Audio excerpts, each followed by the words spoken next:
洗頭水換咗一套又一套，髮界線仲越嚟越闊，係你每日嘅小習慣，偷偷咁害緊你嘅毛囊。我明白，見到枕頭同埋地下都好多頭髮，真係會心慌。但係頭髮唔係靠一次昂貴嘅護理沖刺出嚟嘅，毛囊有佢嘅生長期，你越對佢溫柔，佢先會留得越耐。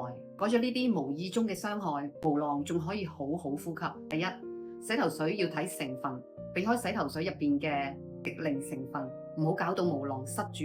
第二，用指腹，唔好用指甲，頭皮薄過1mm，用指甲咁樣拗佢會發炎損傷毛囊，改用指腹輕輕咁樣按摩啦。第三，洗完頭一定要吹乾，濕住個頭瞓覺最容易滋生細菌，引起頭皮發炎。中溫度吹到8成乾，再用冷風定型。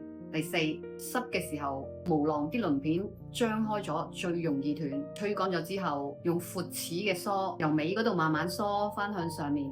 第五，2日洗一次頭就最啱，洗得太乾淨太頻密會破壞皮脂膜，越洗越油。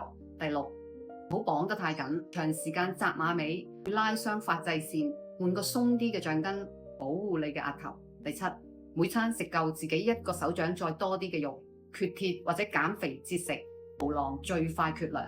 第八，每日按摩3分鐘，早晚由前額咁樣打圈按摩，促進血液循環，俾毛囊送營養。第九，管理壓力，瞓夠7個鐘，壓力大皮質醇高會爆發休止期脫髮。夜晚深度睡眠先係毛囊工作嘅生長黃金時間。你頭髮真係唔係一夜之間變厚，對自己好啲，俾毛囊少少時間修復。